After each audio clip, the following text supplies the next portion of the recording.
Genial.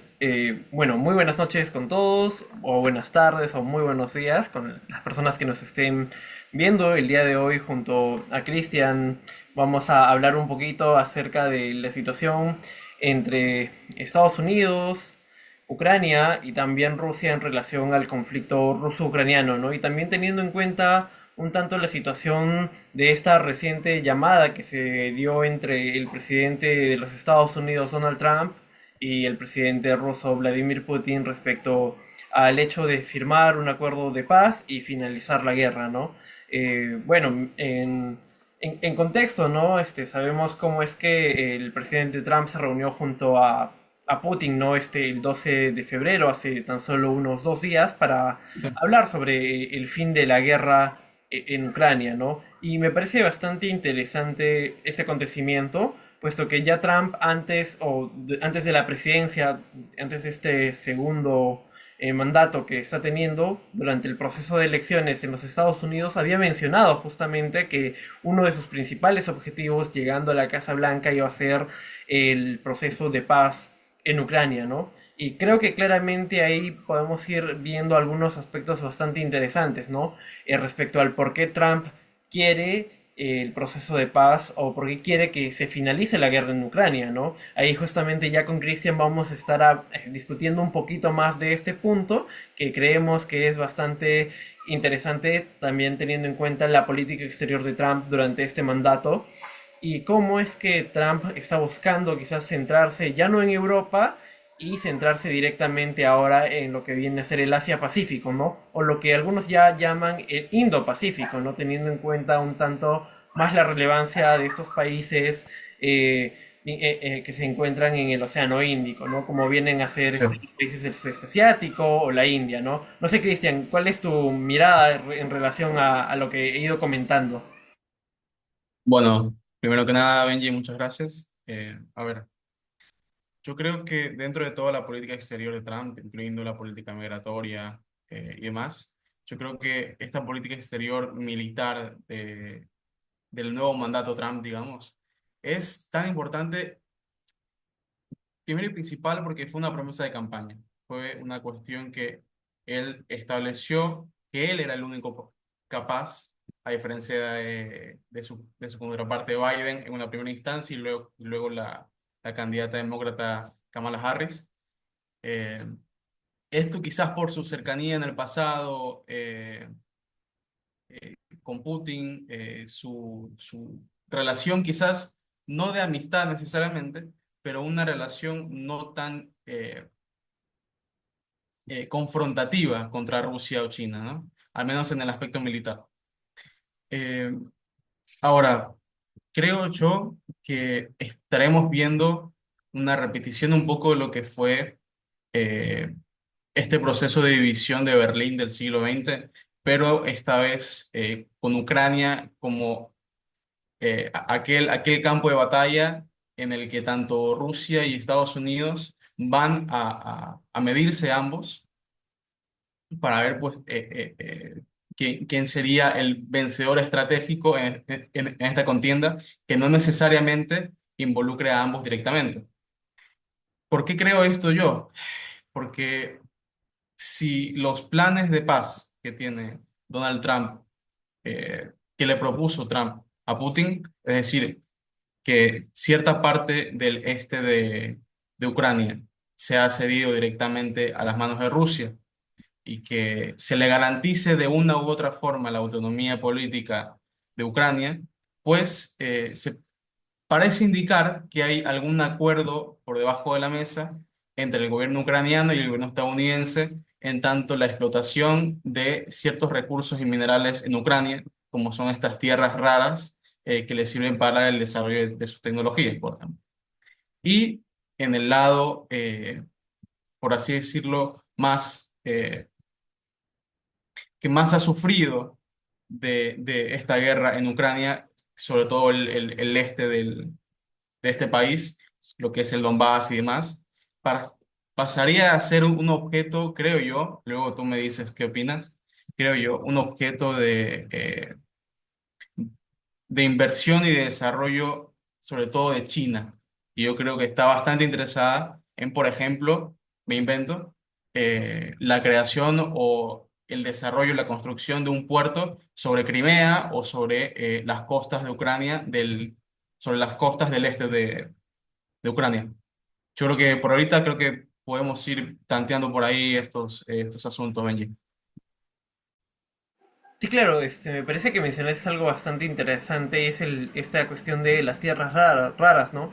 Vemos cómo es que ya los Estados Unidos está cobrando, ¿no? Parte de esta inversión que ha hecho en base a los préstamos, tanto en armamento como en apoyo al gobierno ucraniano, y pues claramente ese es un recurso que todo el mundo quiere ahora, ¿no? Tanto China como Estados Unidos, como la Unión Europea, incluso Rusia, ¿no? Porque es uno de los minerales que va a determinar como tal el desarrollo de la ciencia, de la tecnología y sobre todo del aspecto militar también, ¿no? Por el uso de los microchips en las armas militares, ¿no? Entonces vamos viendo cómo es que todo esto va generando cierta expectativa, ¿no? Al menos también creo que ahí el gran perdedor, si vemos, ¿no? A detalle, es claramente Ucrania, ¿no? Yo justamente hacía un pequeño análisis, ¿no? Antes de comenzar quizás esta discusión respecto a qué cosas perdía Ucrania, ¿no? Ucrania creo que desde el comienzo de la guerra ha perdido varias cosas, pero sobre todo ha perdido bastante infraestructura, producto de los ataques rusos. Segundo, ha perdido territorio, ¿no? Teniendo en cuenta que justo uno de los funcionarios, ¿no? De alto rango del gobierno de los Estados Unidos había dicho que las fronteras no iban a volver a lo que era 2014. Obviamente eso haciendo referencia a que Ucrania iba a perder territorio, ¿no? Ya muy aparte de lo que viene a ser Crimea y del territorio, ¿no? Del Donbass que había sido invadido posteriormente al 2014.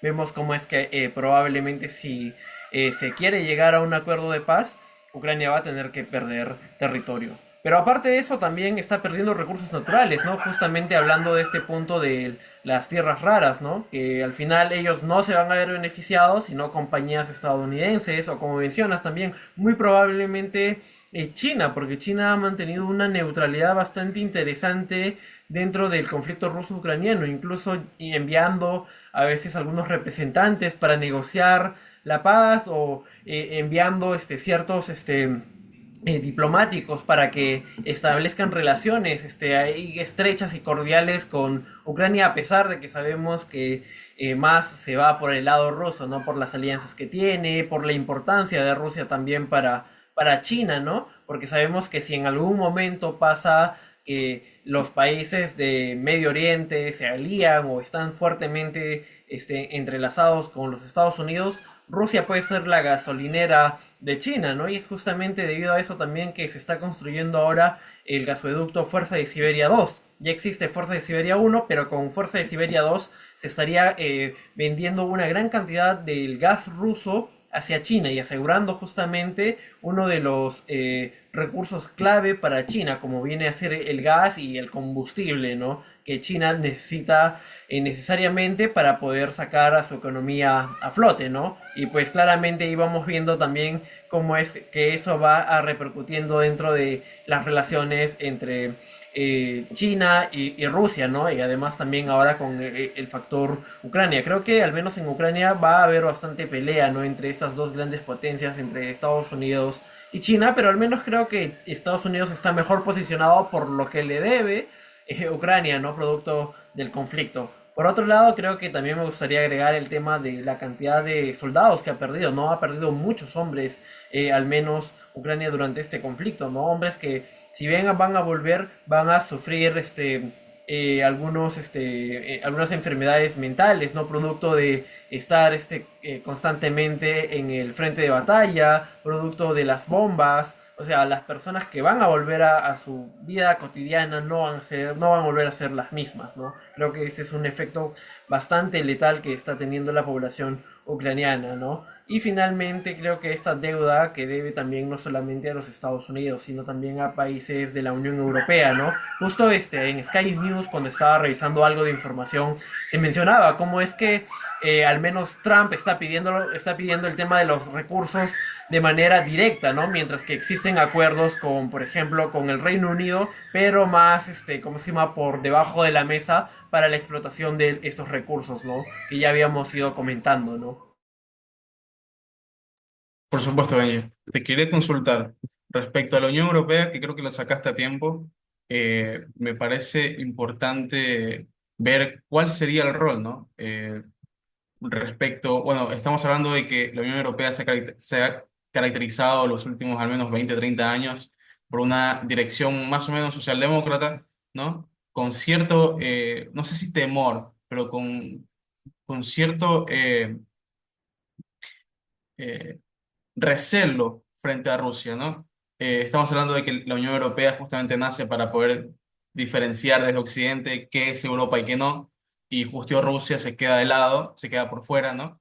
Entonces, ¿cuál crees que sería el rol de la Unión Europea frente a este conflicto, sobre todo teniendo en cuenta que sus máximos líderes y sus mandatarios, por ejemplo, de Alemania, sobre todo Alemania, eh, han establecido esta retórica de que Ucrania es Europa y de que la Unión Europea no debe dejar atrás a Ucrania?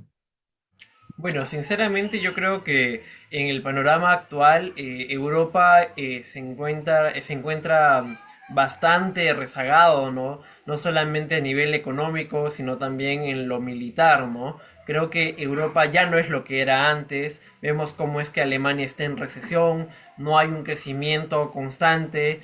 Vemos cómo es que las principales marcas de autos alemanas están muy por detrás de las marcas chinas, ¿no? Cuando hace unos 20 años las marcas alemanas eran las que se encontraban adelante.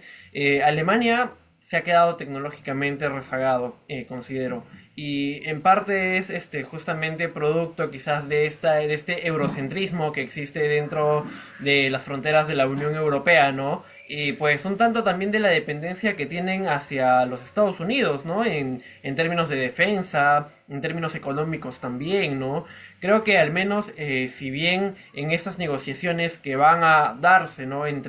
Bueno, para finalizar la guerra, mejor dicho, yo creo que Europa no va a tener un rol fundamental al menos, ¿no? Al menos yo veo que Trump busca reunirse Trump con Putin. Y justo hablando de esta reunión de Trump con Putin, ¿no? En esta llamada que hicieron ambos mandatarios, se señaló la posibilidad de que posiblemente podría haber una reunión en Arabia Saudita, ¿no? De acuerdo a The Economist, ¿no? Mencionaba que ambos podrían reunirse ahí y hablar más detalladamente acerca de la cuestión de paz, ¿no? Claramente durante esta llamada no se tuvo en cuenta ni a Europa ni a Ucrania, ¿no? Que fue un hecho que molestó bastante a muchos mandatarios de la Unión Europea, también al equipo de Zelensky y al propio Zelensky, aunque Zelensky supo manejar la situación y no, ¿cómo se llama?, ser quizás un tanto más chocante en base a la situación y generar una mayor tensión con Trump, ¿no? Porque sabe que con Trump no puede irse de esa manera, ¿no? Tiene una, bueno, Trump tiene bueno, un comportamiento bastante fuerte, ¿no? Agresivo a la hora de hacer política exterior y pues también quiere demostrar el poder que tiene Estados Unidos, ¿no? Al menos dentro del escenario internacional, ¿no? Yo lo que veo en relación a la Unión Europea es que la Unión Europea por el momento va a quedar rezagada, pero como mencionaba ya el secretario general de la OTAN, Mark Rutte, hace poco, dentro de la conferencia de seguridad de Múnich, él decía, ¿no?, que debemos adoptar una mentalidad de guerra, ¿no? Esto en relación a la Unión Europea, ¿no? Cuando hacía esta declaración, me parece que el secretario se refería directamente a que la Unión Europea debía ser quizás bueno, un bloque militar y dejar de prescindir de los Estados Unidos, ¿no? Porque Estados Unidos tiene ya otro objetivo que es la contención al menos de China, ¿no? Y es justamente debido a este motivo que busca justamente quizás eliminar o cerrar o poner este candado a los conflictos existentes, ¿no? Tanto entre Ucrania y Rusia, vemos como en Medio Oriente también ha hecho todo lo que pueda para frenar o cerrar el conflicto entre Hamas e Israel y probablemente vayamos viendo cómo es que va actuando en otras regiones, ¿no? Buenísimo, Benji. ¿Qué te parece esta retórica que tiene Estados Unidos, o si se quiere esta forma de hacer política exterior, sobre todo en cuestiones militares y de paz, de, bueno, reconocer o solamente dialogar a quienes Estados Unidos y sus gobernantes creen que son un igual o creen que son parejos, ¿no? Hay esta frase de que la geopolítica es solamente un juego entre las grandes potencias. Y o sea, esto no solo ha ocurrido en el 2025, sino que ha pasado, por ejemplo, en los procesos de independencia de Cuba o de Puerto Rico, en donde no ha habido representantes a la hora de su proceso de separación de España de estos mismos gobiernos locales, sino que ha sido directamente entre Estados Unidos y España. Eh, Pasó también con Venezuela y Guyana. Bueno, parece que hay una frase muy graciosa, se me hace a veces, es, la historia no se repite, pero sí rima.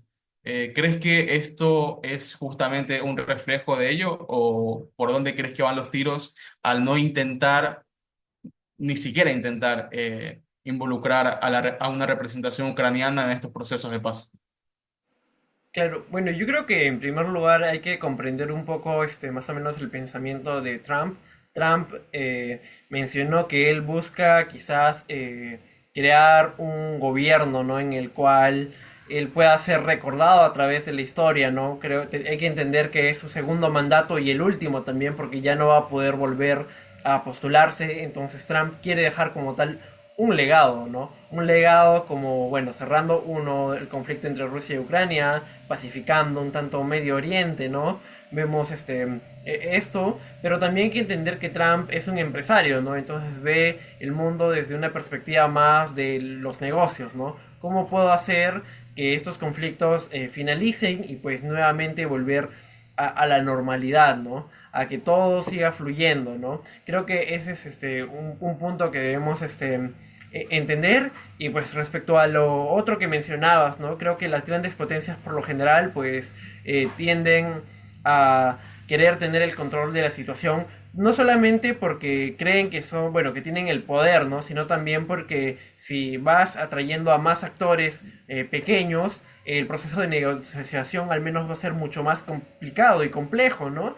Entonces en ese punto vemos cómo es que Trump ve el conflicto o el proceso de paz, mejor dicho, desde una perspectiva mucho más simplista, ¿no? Él quiere finalizar el conflicto a toda costa lo más rápido posible, probablemente sin tener en cuenta los intereses ucranianos, ¿no? Y justamente en Sky News yo en la mañana al menos estuve observando algunas declaraciones de soldados en el frente y también ciudadanos y pues decían, ¿no? Que habían luchado por gusto, ¿no? Porque Estados Unidos les había prometido que los iba a apoyar y que no los iba a abandonar y ahora los está abandonando, ¿no? Claramente. Primero, no teniendo en cuenta la opinión del gobierno ucraniano. Segundo, dejándolos a merced ya de Rusia, ¿no? Dejando cierto territorio que representa cerca del 20%. No es nada,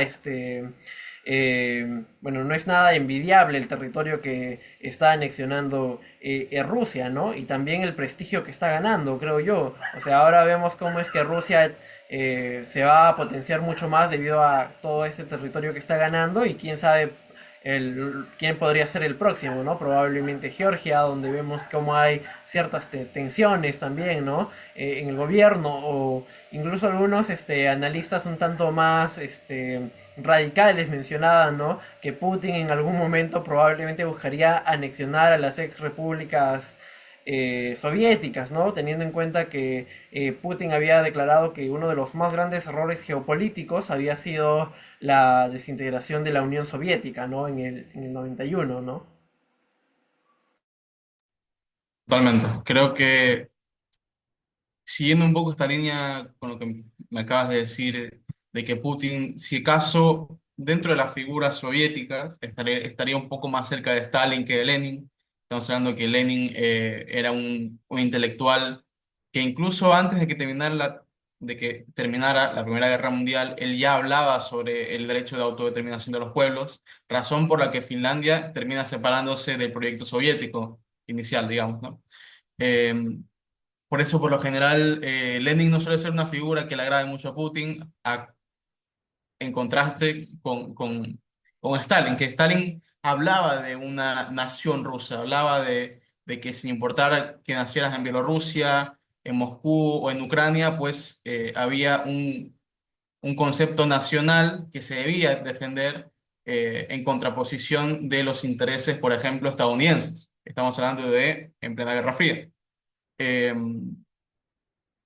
¿Cuál crees, quizás volviendo un poquito a esto del juego entre potencias, ¿no?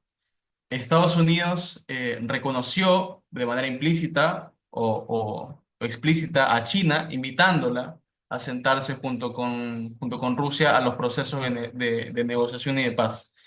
¿Crees que este es justamente un reconocimiento de igual a igual, sabiendo que China va a tener un rol preponderante, si se acaso, en el lado ruso de Ucrania? Bueno, a mí al menos me parece bastante interesante, ¿no? Esta invitación que hace Trump, ¿no? A China, ¿no? Porque sabemos que China junto a Rusia y los Estados Unidos creo que son las grandes potencias, ¿no? Probablemente una por encima de la otra, ¿no? Claramente podríamos colocar a Estados Unidos primero, segundo a China y en tercer lugar a Rusia, pero siempre hay que tener en cuenta que al menos tanto China, que es segunda potencia económica, tiene uno de los ejércitos más grandes del mundo, y Rusia, ¿no? Que tiene uno de los arsenales nucleares más grandes del mundo, creo que al menos esos elementos son los que hacen que sean aún grandes potencias, ¿no? Y pues puedan reunirse junto a los Estados Unidos, ¿no? Ahora, hay que ver también esto de aquí desde una perspectiva de que tanto China como Rusia son grandes aliados, ¿no? Entonces, yo creo que Estados Unidos no puede ver a Rusia sin una China, ¿no? Y le es mucho más fácil negociar un tanto la situación, ver cuál es el rumbo que el mundo va a tomar, porque creo que Trump de alguna manera, como mencionaba anteriormente, ¿no? Busca construir un legado de paz y quiere reposicionar a los Estados Unidos, ¿no? Eh, quién sabe que Trump, no sé, tenga una mentalidad más o menos de finales de la Segunda Guerra Mundial, ¿no? Donde quizás quiere dividirse el mundo por zonas de influencia junto a China, Rusia y ellos mismos, ¿no? Entonces, o sea, eso no sería nada descabellado, teniendo en cuenta que ya Trump nos ha ido sorprendiendo con varias de las acciones que ha ido tomando, ¿no? Trump en realidad es un personaje bastante sorprendente, ¿no? A la hora de hacer política exterior, entonces nada me sorprendería por parte de Trump, ¿no? En realidad. De aquí a un par de años, Benji, no estamos seguros aún, no estamos seguros aún más o menos cómo terminará la situación. Aún estamos a esperas de esta reunión entre los mandatarios. ¿Crees que de aquí a unos 5 años veremos una política exterior rusa más agresiva, mucho más agresiva, sabiendo que Estados Unidos de una u otra forma le suelta la mano a la Unión Europea? Bueno, yo en realidad no creo que Rusia vaya a hacer algo más, o sea, vaya a causar otra guerra. Creo que por parte de la Unión Europea es algo que ellos mencionan que considero que es bastante alarmante, bastante radical. Yo no creo que Rusia vaya a atacar a la Unión Europea. Por dos cuestiones, porque primero, la Unión Europea es parte de la OTAN, ¿no? Y claramente la OTAN tiene eh, bueno, un acuerdo interno, ¿no? De que si atacan una de las potencias o uno de los países que forman parte de la OTAN, el resto se le va a unir, ¿no?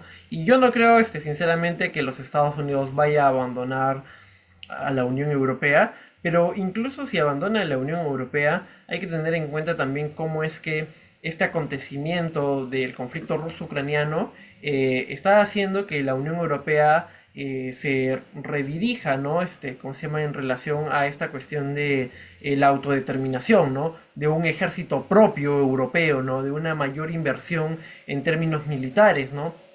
Creo que antes de la guerra entre Rusia y Ucrania, el presupuesto de muchos países no superaba el 1%, o si superaba el 1% no llegaba al 2% del PIB, que era lo que se pedía, ¿no? Lo que Estados Unidos pedía para que los países de la OTAN puedan cumplir con este mínimo, ¿no? Pero después del conflicto entre Rusia y Ucrania, después de la invasión, creo que muchos de los países de la Unión Europea han comenzado a invertir mucho más dentro del aspecto militar, ¿no? Y uno de los claros ejemplos es Polonia, ¿no? Que si vemos su gasto militar en estos últimos 2, 3 años, ha ascendido en cifras bastante altas, ¿no? Y pues el ejército de Polonia incluso está comprándole armamento a los Estados Unidos, a Corea, bueno, a Corea del Sur, ¿no? Entonces vamos viendo cómo es que algunas potencias, bueno, algunos países, mejor dicho, de la Unión Europea se están convirtiendo en potencias militares, ¿no? El caso de Polonia, ¿no? Y claramente, ¿no? También hay que tener en cuenta esta perspectiva de Macron, ¿no? Que Macron siempre hace referencia a la autodeterminación de la Unión Europea, ¿no? Como parte también de quizás dirigir sus propios destinos, ¿no? Porque la Unión Europea me parece que tiene un objetivo y un camino muy diferente al de los Estados Unidos, ¿no?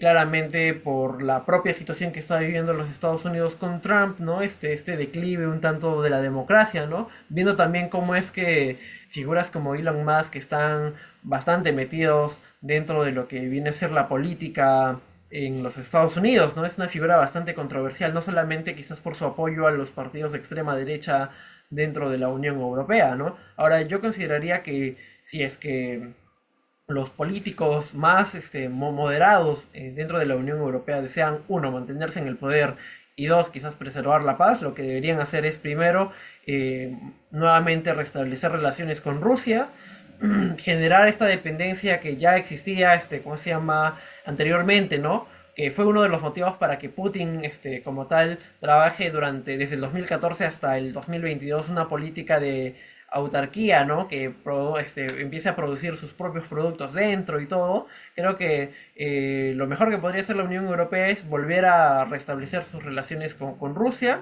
y pues hacer que la economía europea reflote, ¿no? Ahora, creo que un ejército europeo debe existir.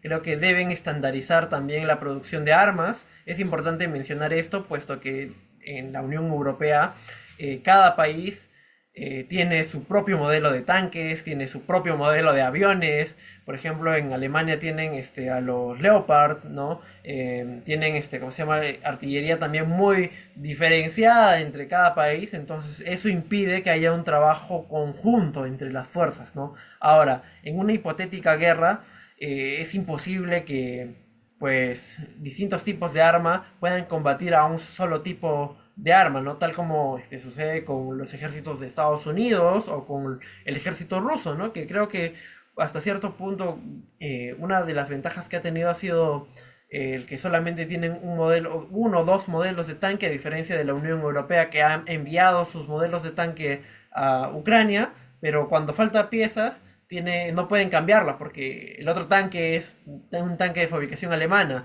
o el otro tanque es de fabricación británica, ¿no? Entonces hay grandes problemas en relación a las piezas, a los repuestos, incluso ¿cómo se llama?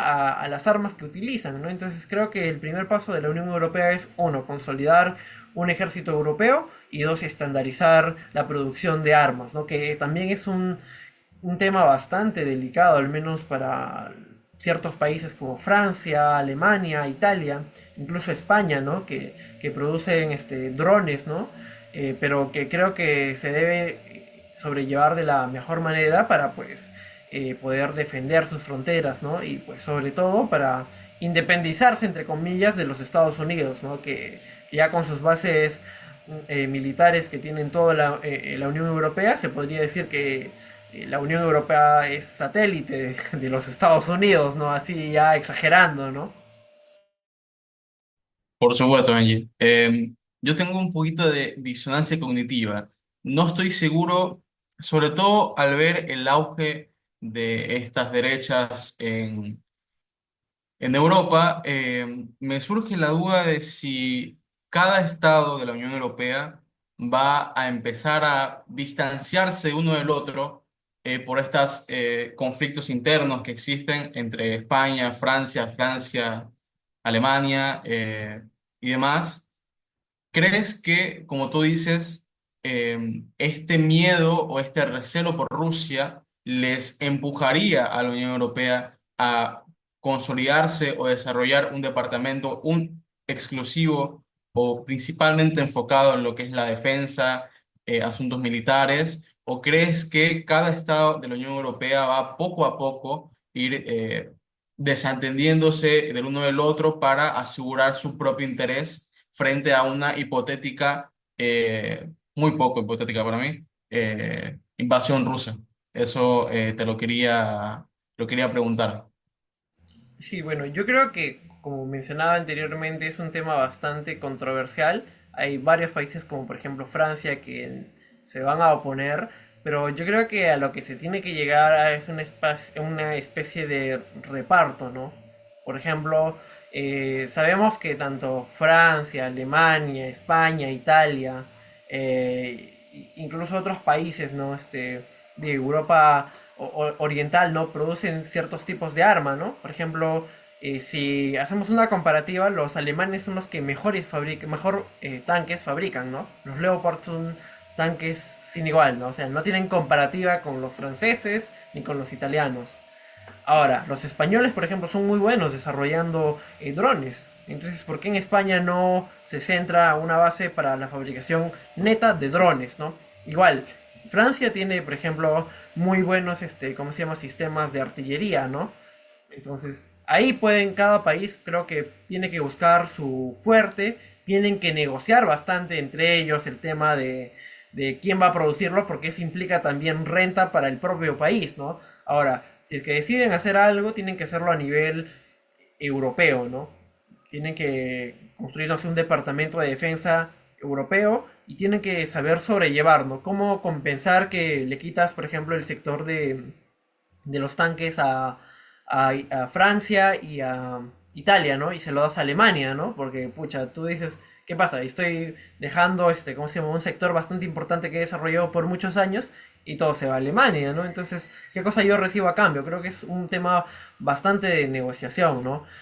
Ahora, respecto a el avance de la extrema derecha, yo creo que la extrema derecha va a seguir avanzando si es que bueno, los políticos tradicionales, ¿no? Los más, los de centro, incluso los de izquierda y los de derecha más, moderada, pues siguen primero en contra de Rusia y evitan quizás comprar, ¿cómo se llama? El gas ruso, ¿no? Yo, ¿cómo se llama? Veo una relación bastante estrecha entre el inicio de la guerra, el fin del comercio del gas entre Alemania y Rusia y el auge de la extrema derecha dentro de Alemania, ¿no? Gran parte de, ¿cómo se llama?, de la extrema derecha ha aprovechado esta narrativa, ¿no? De cómo es que Alemania se ha metido en un conflicto que no le importa, que no le interesa y que no le genera beneficios y ha perjudicado directamente a su economía y ha dejado a cientos de trabajadores en la calle. ¿Por qué? Porque comprando gas americano de otras zonas del mundo, ya no eres competitivo en cuanto a la fabricación de maquinarias, de autos, ¿no? Entonces creo que eso ha afectado bastante, lo cual ha contribuido a que la industria automotriz alemana tenga que despedir a cientos de trabajadores. Y si estos cientos de trabajadores, al sentirse decepcionados, que me han despedido, no tengo trabajo, buscan una narrativa que pues claramente la extrema derecha vende muy bien, ¿no? De aliarse más a Rusia, de quizás comprar nuevamente el gas ruso, no depender tanto de las decisiones de la Unión Europea, ¿no? Creo que en ese sentido la Unión Europea tiene que ser bastante pragmática para pues comprar justamente estos nichos que aprovecha la extrema derecha para ganar votantes, ¿no? Por ejemplo, creo que al menos también tienen que tener una política migratoria mucho más estricta, ¿no? Yo entiendo, ¿no? Que muchos latinoamericanos, digamos, ¿no? Critiquemos, ¿cómo se llama? El gobierno de Estados Unidos, ¿no? De, oye, ¿por qué estamos votando a tantos migrantes, ¿no? Que los migrantes son buenos para la economía y todo, pero también hay que verlo desde una perspectiva quizás más como el ciudadano estadounidense, ¿no? Oye, si bien, ¿cómo se llama? Hay migrantes y apoyan, ¿no? Claramente el crecimiento de los Estados Unidos o algunas industrias donde los ciudadanos norteamericanos no quieran trabajar, también se ve que hay un crecimiento en los niveles de la inseguridad, el crimen organizado y claramente, por ejemplo, lo podemos apreciar tanto en Ecuador como en Perú, ¿no? Producto de la llegada de pues, los migrantes venezolanos, se ha visto cómo ha habido un gran repunte del crimen organizado, de la criminalidad, ¿no? Claramente no todos los migrantes son malos, ¿no? Esto de aquí es importante mencionar, ¿no? Los migrantes no son malos, tanto en Perú, Ecuador o ¿cómo se llama? Estados Unidos o incluso en la Unión Europea, ¿no? Sino los que son malos son estas pequeñas minorías que forman parte del crimen organizado y generan el caos dentro de estas naciones, ¿no? Lo cual claramente hace que la política dentro de un propio país se tenga que radicalizar y pues por la culpa de unos pocos se tenga que expulsar a la gran mayoría, no tal como está haciendo Trump. Y creo que es una medida bastante popular, al menos dentro de Estados Unidos, y que si se aplica dentro de la Unión Europea, también podría ser que estos partidos más moderados puedan detener este avance de la extrema derecha, ¿no? No solamente en Alemania, ¿no? Con la AfD, ¿no? Alternativa para Alemania, sino también en Francia, ¿no? Con el partido de Marine Le Pen, en Italia, ¿no? Con el partido de Giorgia Meloni, ¿no? O en España con Vox, ¿no? Cada vez avanzando más. E incluso tenemos claros ejemplos, ¿no? En Polonia, me parece, Bélgica, donde hay, ¿cómo se llama? Líderes de extrema derecha que han tomado el poder, ¿no? Incluso Víctor Orbán es uno de estos líderes, ¿no? Un poco más extremistas, ¿no? Quizás también, ¿cómo se llama? Dentro de la extrema derecha hay, diferencias, ¿no? Hay tendencias también, ¿no? Entonces, creo que esos puntos, ¿no? Al menos. Buenísimo, Benji. No sé si quieres que vayamos cerrando. Eh, Sí, claro, más bien hay que ir cerrando y bueno, también, ¿cómo se llama? Preguntarte a ti, ¿no? Más o menos tú, ¿cuál crees que sea el panorama de las negociaciones, ¿no? Dentro de estos meses, ¿no? Que vienen. ¿Tú crees que la Unión Europea realmente va a participar o no? Bueno, compartes un tanto esta perspectiva de que van a dejar de lado a la Unión Europea. yo creo que Trump lo tiene bastante claro. No creo que la Unión Europea, si quiere, llegue a pisar algún tipo de mesa de negociación, o al menos las mesas de negociación planteadas por Trump y Putin. Parece, no estoy seguro de que se cumpla, pero parece que tienen una intención de que sea toda la Unión Europea en su conjunto a ayudar de manera directa, sin necesidad de ningún tipo de aprobación por Estados Unidos, a ayudar a Ucrania. No estoy seguro de qué tan inteligente sea. Estamos hablando de que la guerra ruso-ucraniana no es una guerra popular en Europa, ya que le cuesta millones de dólares a sus habitantes. Eh, y básicamente están destinando soldados, están destinando inteligencia, servicios, maquinarias, dinero, a una guerra que no les compete directamente. Entonces no estoy seguro de que sus mandatarios se atrevan a tomar esta decisión. Yo creo que la Unión Europea junto con Ucrania van a quedar de lado en esta mesa de negociación de paz, como ya ha pasado en otras etapas de la historia, en las que Estados Unidos negocia directamente con el que él cree que es su igual en cuanto a poder se refiere, digamos. Pero eso, esperemos que la guerra se termine lo más pronto posible, para que ya cuestiones como esta inflación internacional causada por la guerra, las muertes, los flujos migratorios excesivos, profundos, que dañan a la sociedad ucraniana, se detengan lo más pronto posible, por supuesto.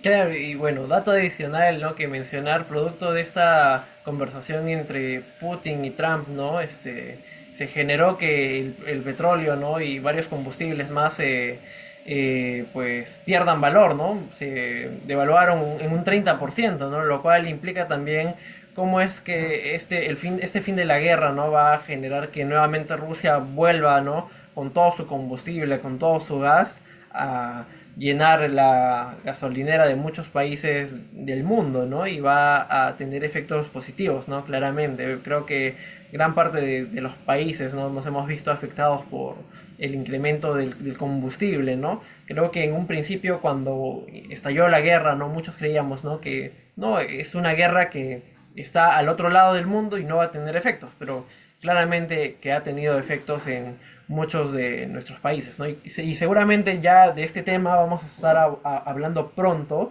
o también, ¿no? Así para hacer un adelanto, ¿no? Dentro de FanPolitic, muy probablemente el 22 o el 24 vayamos a tener un evento, ¿no? Invitando a algunos especialistas para que nos hablen acerca del conflicto ruso-ucraniano, de cara también a que el 24 de febrero se cumplen 3 años del inicio de la invasión de Rusia a Ucrania, ¿no? Y bueno, creo que con eso podría cerrar. No sé, Cristian, si también tienes algunas últimas palabras. Bueno, si no hay últimas palabras, creo que con eso cerraríamos bueno, esta mesa de análisis, ¿no? En la cual hemos estado discutiendo un poco más acerca de el conflicto ruso-ucraniano, el proceso de negociaciones y cuál probablemente vaya a ser el futuro, ¿no? De Ucrania, ¿no? Y pues qué tanto se ha visto afectada, ¿no? Producto de esta guerra, ¿no? Y bueno, eso sería todo. Nos vemos hasta la próxima. Muchas gracias, Benji.